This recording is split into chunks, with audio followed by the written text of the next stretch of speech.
Good morning, miss. Bati sa akin ng guard pagpasok ko sa building ng mga Buena Vista. I smiled and greeted him back.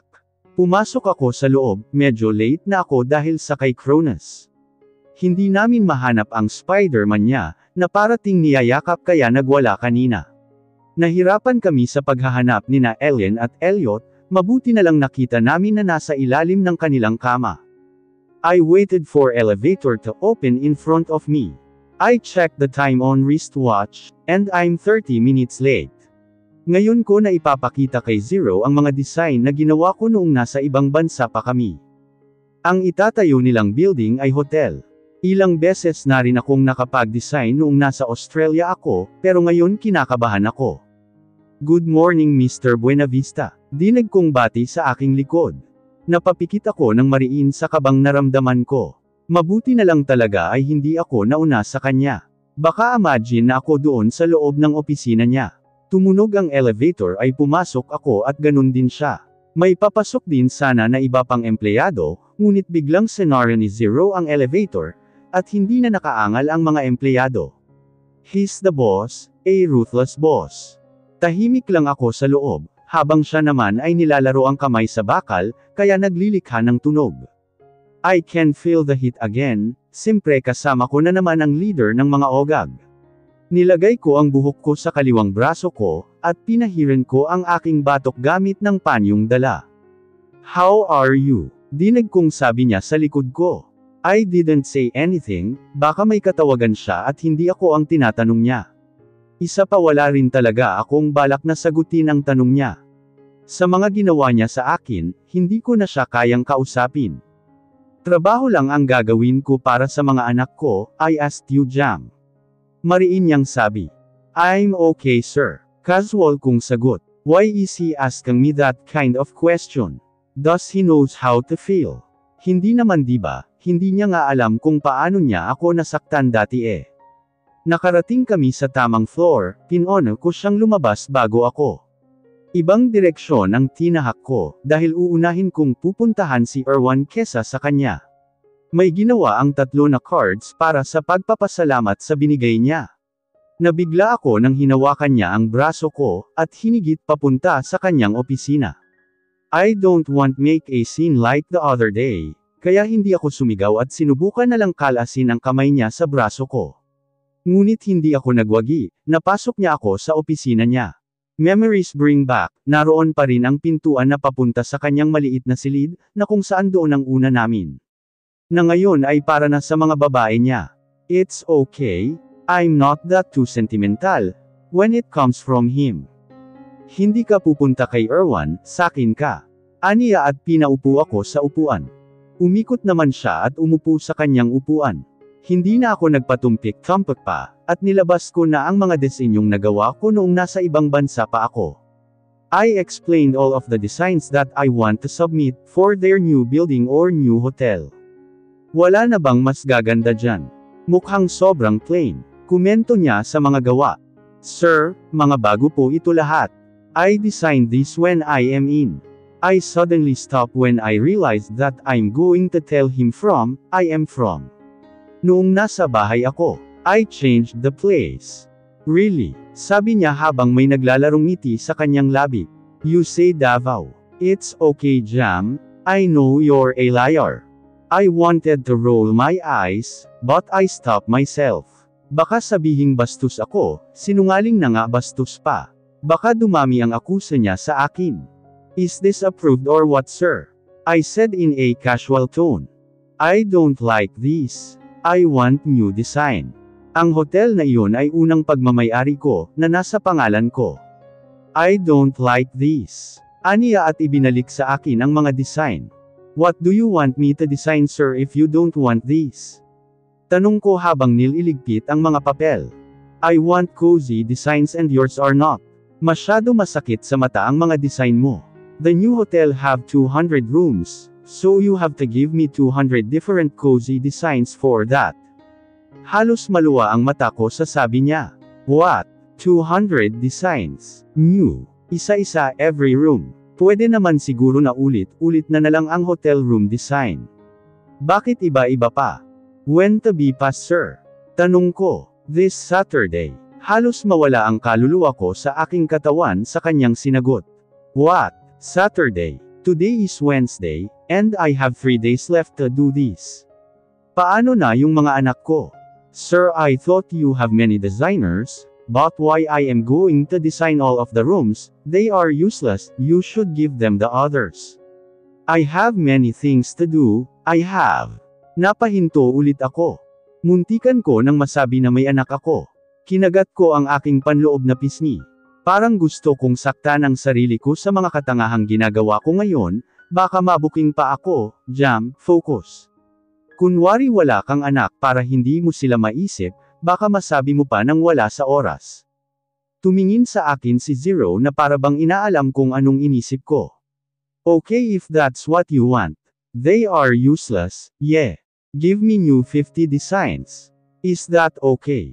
Nakahinga ako ng malalim, kahit 50 in 3 days kaya pa, pero 200, baka ikamatay ko iyon sa puyat. May bata pa akong inaalagaan, pinapakain, at 3 pa. Okay, ani ko at tumayo na. Mabuti mabilis lang ako dito. Sige sir, thank you. Column at ambang aalis na, ngunit hinawakan niya ang aking kamay, at idinikit ako sa dingding ng kanyang opisina. Hilig niya talaga akong ganituhan no. How can you act like that? You're okay like we're okay. Parang wala lang sayo, you are a great pretender, Jam. Matigas na sabi ni Zero, habang nakatingin sa mga mata ko. Nalilito ako sa kanyang kinikilos. Parang kanina lang ay madali siyang kausapin, pero ngayon ito na naman siya. He's dragging the past again. Can you move on from the past, Zero? It's been 5 years, matagal na iyon. Nakita ko kung paano amigting ang kanyang panga. His eyes are full of anger again. Galit na galit siya sa akin, kahit na wala naman akong ginawa sa kanya. Dapat ako yung galit, ako yung hindi magpapakita at magtatago na lang sa galit ko sa kanya. Pero ano, nandito ako for Elliot for my triplets. Liar, pretender, slut. Yeah, that's you, Jam. Alam mo ba kung gaano ako nasaktan nung nalaman kong umalis ka ha? Na halos lahat ng alak sa bar ay laklakan ko dahil sa pangyayaring iyon. I want to give you a revenge from what you did to me. Jam, gusto kitang saktan, kaya nung nalaman ko na isa kang interior, kinuha kita dahil gusto kitang pahirapan, gusto kitang magdusa. Ibalik sa'yo lahat ng sakit na iyon. E di gawin mo. Bakit ikaw lang ba ang nasaktan? Ani ko nang umiiling-iling. May namumuong luha sa aking mata na pinipigilan kong malaglag. If he wants revenge, then revenge, Zero. I'm not scared of you, basta hindi lang dawat ang mga anak ko dito. Let's not drag the past, past is past. Akala ko mahal mo ako. It's not a question. Akala ko nga rin eh. I said and pushed him hard. Nakawala ako ngunit hindi ako nagtagumpay sa pagbukas ng pinto, dahil naunahan niya ako. Binalik niya ulit ako sa dingding, at hinawakan ako sa braso. Lahat ng sinasabi mo ngayon ay tatanggapin ko mula sa sayo, pero kapag ako talaga napuno sa ugali mo, aalis ulit ako dito. Sa oras na makikita ko ang lalaking nakipagtanan mo noon, he will taste the pain. Ikaw muna ang makakatikim noon dahil ikaw ang uunahin ko. Matigas na sabi ni Zero, at hinhila ako papunta sa loob ng kwarto. Nagpupumiglas at sumisigaw ako. Kaharap ko na naman ang leader ng mga evil. Nalaglag ang bag ko at mga gamit, dahil sa pagpupumiglas. He pushed me on his bed, napaupo ako roon. Tumayo ako upang makatakas, this time sobrang lakas na ang pagtulak niya sa akin, na kinahiga ko sa kama. I cried and shouted so hard. Kahit na alam kong soundproof ang kwartong ito. Napahinto ako sa kakasigaw nang halikan niya ako. Stop, Zero. I said between his hard kisses. Bawat paghalik niya ay naglilikha ng sakit. Sinusuntok ko siya sa dibdib, habang hinuhubad niya ang aking blouse. I cried and begging him to stop but he didn't.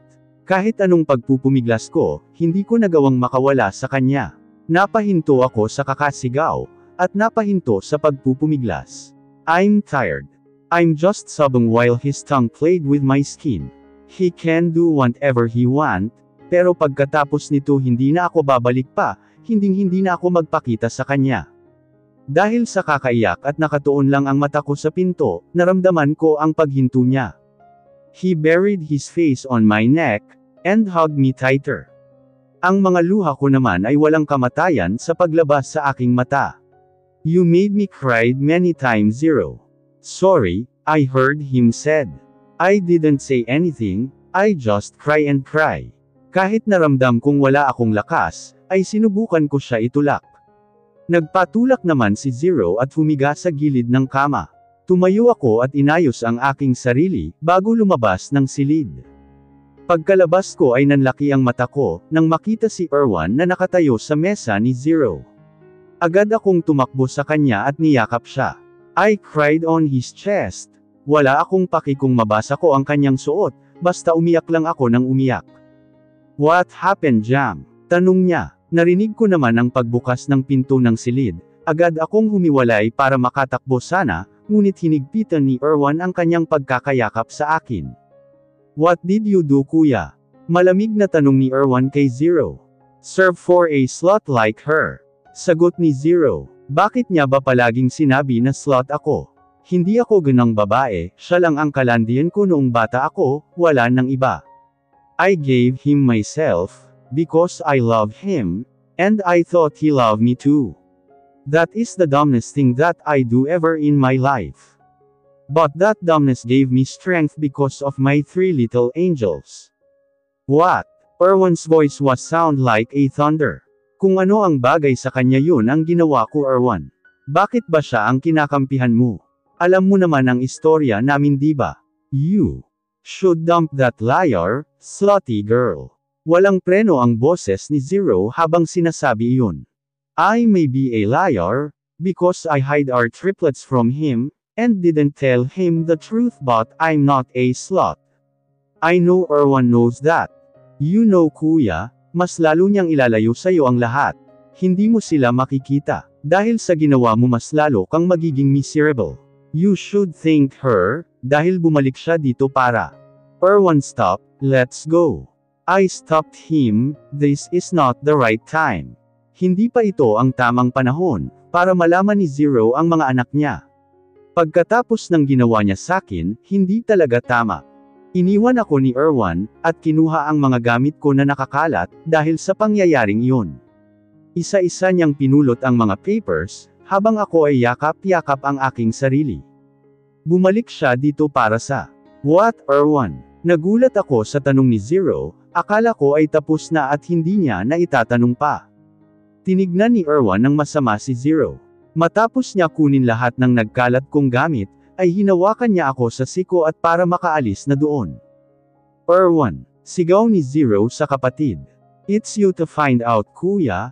Continue being a bad, sigurado ako hindi ka nila lalapitan. He said and closed the door. Hindi niya muna ako dinala sa baba dahil sa mukha ko. Ipinag-ayos niya ako ng buhok at damit na may sira, dahil sa ginawa ni Zero. He gave me a glass of water, at agad ko namang ininom, uhaw na uhaw ako, nanunuyo ang lalamunan ko. Muntik ka nang pasaway talaga si kuya. Kala niya lahat makukuha niya. Nakita ko ang pagkayem ng kanyang kamay. Ako na ang humihingi ng patawad sa ginawa ni kuya, kahit walang kapatawaran yun, loko talaga siya. Akala ko okay na, sinubukan ko silang ipagkita ng mga anak niyo pero ngayon, siya gumawa ng paraan. Namutla ako sa sinabi niya. Sinubukan niyang ipagkita ang mga anak ko at si Zero. Ina naman, Erwan. Sinubukan mo. Erwan, alam naman natin na hindi, diba? Hindi ko mapigilan ang pagtaas ng boses ko. Pero hindi naman ako nagtagumpay dahil may meeting siya. Noong pumunta ako ng bahay niyo, dapat siya ang magbibigay ng laruan para sa mga anak niyo, kaya lang busy daw siya kaya ayun ako na lang. Napapikit ako, mabuti na lang talaga at hindi nangyari yun. Mabuti rin at busying tao si Zero, kapag nangyari yun hindi ko alam kung anong gagawin ko, Erwan. Hinatid ako ni Erwan papalabas ng building. I took a taxi again at umalis na doon. Magtatanghalya na rin dahil sa tagal kong makipag-usap kay Zero, na nauwi sa maling pangyayari. Nakarating ako sa harap ng building namin, ay nagbayad ako at lumabas na. Dali-dali akong pumasok sa loob at pumunta ng aming kondo. Pagkapasok ko ay nakita ko agad ang tatlo na nanonood ng TV. I tiptoe and walk slowly. I hugged them behind at agad silang napasigaw sa gulat. Natawa ako sa reaksyon nilang tatlo lalo na ni Elliot. Mommy naman, akala ko monster. Angal ni Elliot, hinalikan ko sila isa-isa sa pisngi, at tinanong kung nakakain na sila. They said yes, at tinuon ulit ang mata sa pinapanood na outer space video. Iniwan ko sila at nagbihis ng aking damit, kumain na rin ako dahil gutom na gutom ako sa mga nangyari. Nang matapos ay umupo ako sa tabi ng tatlo, narinig kong may pinapaliwanag si Elian kay Cronus about sa pinapanood nila. Mommy, our birthday is coming. Elliot said pagkatapos nila sa kanilang pinapanood, at narito pa rin kami sa sofa, at nakikinig kay Elian sa kanyang kwento about space. Yes mommy, I have wish. Sabad ni Cronus. What is it Cronus? Tanong ko. First, I want to have operation so that I can see. Second, Kuya Elian said that my favorite shoe brand launch a new shoes. I want that shoes mommy, Cronus said and hugged me. I can give him the second wish, but the first I can't. Wala pa akong sapat na ipon para sa pampa-opera, at wala rin kaming donor. Hindi pwede ngayon dahil advice ng doktor ay masyado pa siyang bata. I can wait until he become teen, at doon ko siya ipapa-opera, siguro naman na may sapat na akong pera kapag nangyari iyon. Okay, mommy will buy that new shoes for baby Cronus. Maligayang sabi ko ay niyakap siya. I'm not baby mommy. Nakangiwing sabi niya. Natawa lang ako sa kanya, at ginulo ang buhok. How about the kuyas? What do you want Elian? Elian loves music and about space, I think sa dalawa dyan ang ipapabili niya sa akin. New guitar mom, but we have money for that. Parang ayaw niya pang sabihin ang gusto niya. Yes naman Elian. What about our next kuya? Just dad. Sagot agad ni Elliot. Dad again. I asked him kung wala bang iba, dahil mukhang imposible ang gusto niyang mangyari. He just shook his head, and played his small hands. You don't want cars. I thought you want to be a race car driver. Mommy will buy you two, black and red. You like that Elliot right? Pangkumbinsi ko sa kanya, hindi ko talaga mabibigay ang kanyang hiling lalo na sa nangyari kanina. Umiling si Elliot, ayaw talagang makisama ng batang ito. Kinumbinsi ko siya ulit, baka magiba pa ang isip ngunit ayaw talaga niya. Gusto niya daddy.